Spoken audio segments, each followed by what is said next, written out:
ఈ మనిషి big boss house లో ఎంటర్ అయినప్పుడు మాటలు కామెడీ తప్ప ఆటకు వచ్చేటప్పటికి సత్తా చూపించలేడు. ఆటలో గెటిన్ అవ్వలేడని నేనైతే అనుకున్నా స్వామి, 100% అనుకున్నా. కానీ అందరి ఆలోచనని ఫటాపంచలు చేస్తూ వీక్ బై వీక్ అతని ఇంప్రూవ్మెంట్ నెక్స్ట్ లెవెల్ స్వామి. ఆటకు వచ్చేటప్పటికి అసలు ఏ రేంజ్ లో ఆడతాడు స్వామి. అసలు బలం పక్కన పెట్టండి, ఎంత బలవంతుడు తన పక్కన ఉన్నా కానీ తన ఆట మాత్రం అద్భుతం అనమాట. సో అతనే ఇమాన్యుయల్, థర్డ్ టైం కెప్టెన్ గాడు. కంగ్రాట్స్ ఇమాన్యుయల్ భయ్య. ఒక విన్నర్ కి కావాల్సిన క్వాలిటీ స్టామినా ఇమాన్యుయల్ దగ్గర ఉంది. ఆల్రెడీ ఆల్మోస్ట్ ఒక విన్నర్ అర్హత సంపాదించేశాడు. సో కానీ విన్నర్ అవ్వాలంటే ఇంకా చాలా కావాలి.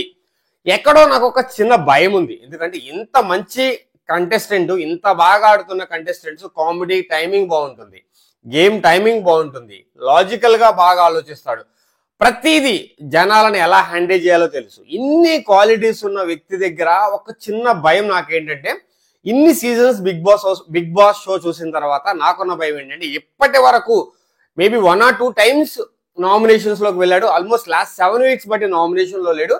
అది ఎలా ఎఫెక్ట్ అవుతుందని భయం ఉంది. టెక్నికల్ గా ప్రాబ్లం ఏంటంటే, ఆల్రెడీ ఒక ఫ్యాన్ బేస్ ఏర్పడిపోయి ఒక గ్రూప్ ఫామ్ అయిపోతాయి. వీళ్ళకి ఎంతమంది ఫామ్ అయిపోతారు, ఆల్మోస్ట్ ఫామ్ అయిపోతారు. 9 weeks వచ్చేసింది కాబట్టి ఇంకా 6 weeks ఉంది కాబట్టి. సో దీనిలో ప్రాబ్లం ఏమవుతుందంటే, ఇమాన్యుయల్ కి ఒక ఫ్యాన్ బేస్ క్రియేట్ అయిన కూడా స్ప్లిట్ అవుతారు కొంతమంది. డిఫరెంట్ ఇమాన్యుయల్ నామినేషన్స్ లో రావడం లేదు కాబట్టి అది ఎఫెక్ట్ అయ్యి ఇమాన్యుయల్ ఓట్లు తగ్గుతాయా అంటే ఫైనల్కి వెళ్ళేటప్పటికి. ఎందుకంటే నాకు అనిపిస్తుంది ఫైనల్ వరకు మనోడు నామినేషన్ లో రావడం అని. సడన్ గా ఫైనల్లో ఓట్లు పడాలంటే ఎవరి నుంచి చేల్తారు అనేది ఒక పెద్ద క్వశ్చన్ మార్క్. సో అప్పుడు తనుజాకి ఫెచ్ అవుతుంది అనిపిస్తుంది. ఎందుకంటే తనుజాకి ఇమాన్యుయల్ కి మధ్య ఈ విన్నర్ అనేది ఉంటుంది. 200% కన్ఫర్మ్ స్వామి, రాసి పెట్టుకోండి. వీళ్ళిద్దరి మధ్య ఒకళ్ళు విన్నర్ ఉంటారు, దాంట్లో అస్సలు ఆలోచించే ప్రసక్తే లేదు. So at end of the day Emmanuel is the bestest అన్నారు అనమాట. ఓడ్ లేకపోయినా కానీ bestest player in the Bigg Boss 9 Telugu winner అయ్యే విన్నర్ క్వాలిటీస్ ఉన్న ఏకైక వ్యక్తి. సో మిగతా వాళ్ళతో కంపేర్ చేసుకుంటే తనుజాకు ఓట్లు పడుతున్నాయి, ఎలా పడుతున్నాయి పక్కన పెట్టి తనుజా కూడా ఆడుతుంది, ఏదో ఒక విధంగా ఆడుతుంది. వే ఆఫ్ గేమ్ వేరు, ఇమాన్యుయల్ వే ఆఫ్ గేమ్ వేరు.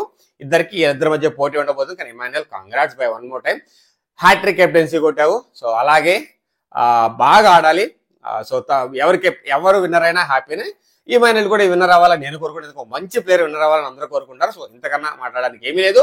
సో నేను చెప్పాలనుకుని నేను చెప్పేశాను. సో మళ్ళీ ఒక మంచి వీడియోతో ముందుకు వస్తాను. జై హింద్. Srini signing off.